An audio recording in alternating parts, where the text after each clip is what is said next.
Hello, everyone. Wallace Russell from CoachWallaceRussell.com. Today's subject: who is Wallace Russell?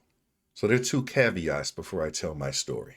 Number one is wherever we get to when I explain who I am, know that who I am can change. I can always be more, I can always grow, I can always adjust. So, when I tell you who I am, it's who I am right now, who I choose to be. Second, I'm going to start by talking about my past. Now, know that my past is not who I am. My past is here to give you some idea of the journey that I've gone through to become who I am now. Okay, let's begin. Where do we start?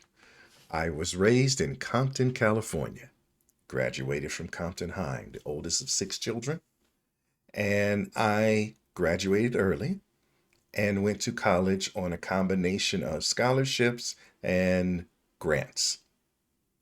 So originally I went to college to become an electronic engineer, and I was really excited by that.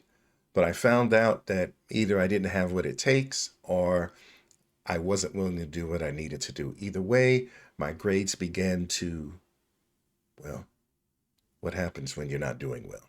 My grades began to falter, and I began to lose some of the money or the financial aid. And so I had to get a job. So I got a job, but then now that I'm working, my grades began to falter even more. So came to a point where I had to decide, do I get a loan to pay for my continuing failure, or do I stop going to school altogether? I chose the latter. But that didn't last long because while I was working and I was making enough to survive, barely though, um, I didn't have any goal, I didn't have anything to be. I didn't know how my life would change. And that was sort of devastating for me because coming out of high school, I felt I had all the possibility in the world. So I ended up choosing to join the military. I joined the military at 21, the Air Force particularly. And the military was good for me. It gave me sort of a curriculum to live. Do this, do that. This is how you live. This is how you eat. This is how to be responsible. It also got me away from family and all the familiar things and the things of my neighborhood that sort of made me who I thought I was. So I got to find out who I was. I got to live in other countries, which is amazing. I got to eat foods I never ate before. I got to meet people that was not possible for me to meet in situations where I couldn't imagine him being in if not for the military. So it was great. And then it wasn't. I signed up for 4 years, which is the minimum for the Air Force. And I didn't like my job, so I asked to be retrained. And they said, of course, but you have to sign on for 2 more years, which I did. But those 2 more years didn't change the fact that I was not fulfilled by this work. It didn't change the fact that I needed to do something that resonated with me. And the military didn't really provide that. And I'm not the greatest at taking orders, especially as a lifestyle. So that I was sort of in my own way to military success. So I got out of the military and I got a job.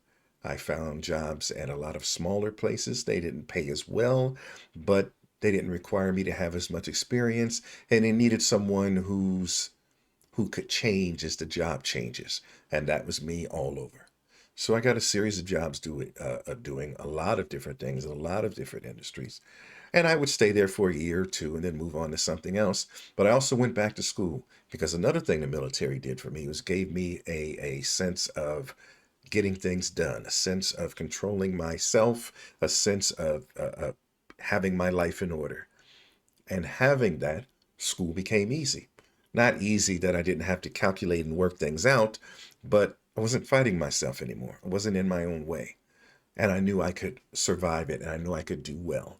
So I was originally going to community college and then I moved on to a 4 year college, California State, and it was all paid for by the military thanks to the GI Bill.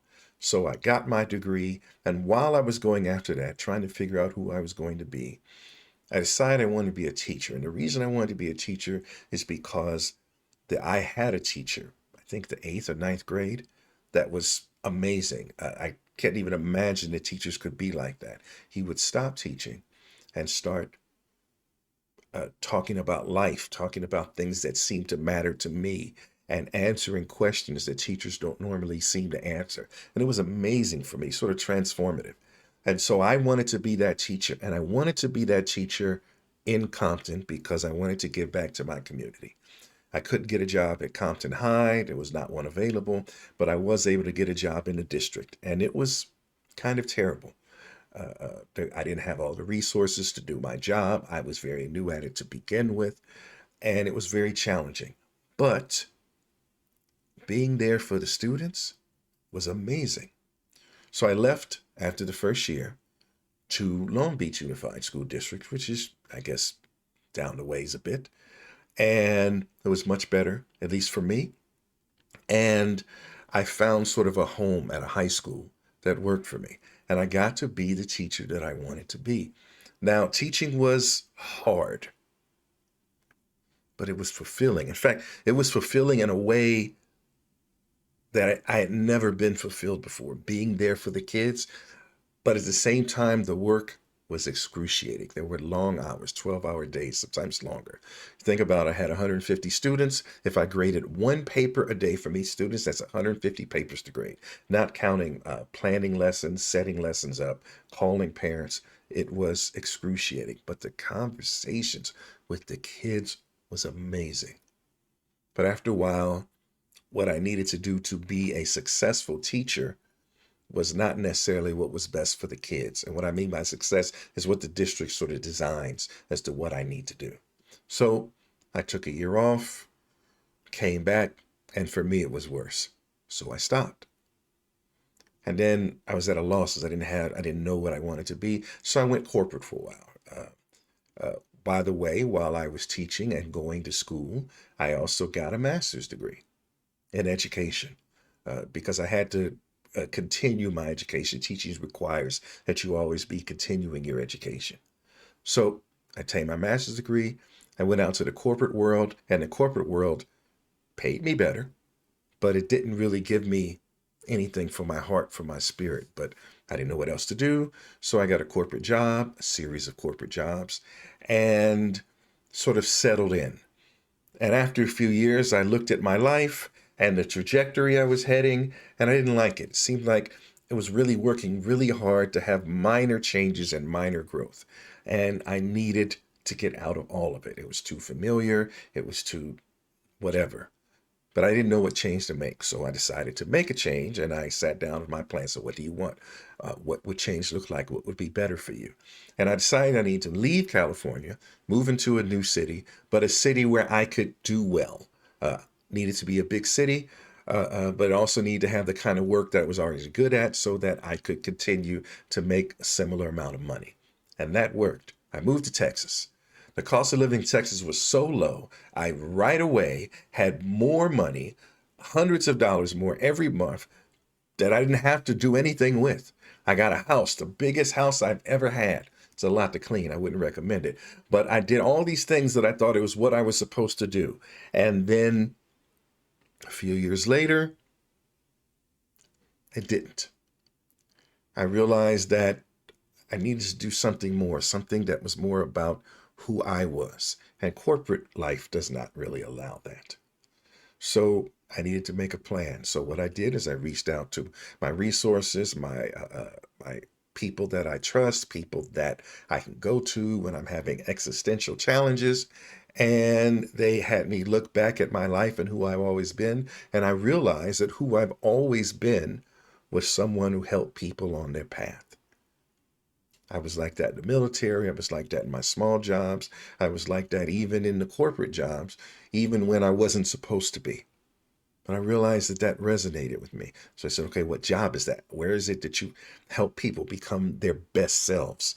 And I found out about life coaching, did some research, decided that, well, I kind of already do this. So it's not a big stretch. But in order to do it successfully, I need to be a full-on entrepreneur. I need to not work for anyone else. But I also need to know how to do this right, not just from the seat of my pants, helping people to change. So I got into some coursework, but I made a 6-month plan that involved all of that. It involved me moving. It involved me getting the training I wanted. It involved me connecting with people to help me become better, my own life coaches, as it were. And then I changed and become a full-time life coach, which is what I am now. So what I'm about as a life coach, for me, it's like being a warrior, but it's like being a warrior for somebody that is amazing. So, for example, say I am your coach and you were trying to do something better or free yourself. So I'm trying to get you there and I'm willing to fight to do it. And I'm also willing to fight you to do it. Because what I'm standing for is not you, but your greatness, the greater you. So I'm a warrior for that. And that resonates with me, my spirit, my heart. It's not that I do this because I want to now. I do this because I have to. I really have no choice. So if you think that maybe someone like me can stand for you or help you to stand better for yourself, reach out to me. Give me a call. Wallace at CoachWallaceRussell.com, or come to my website directly, or just watch the next video. Maybe there's something there for you. Thank you for your time.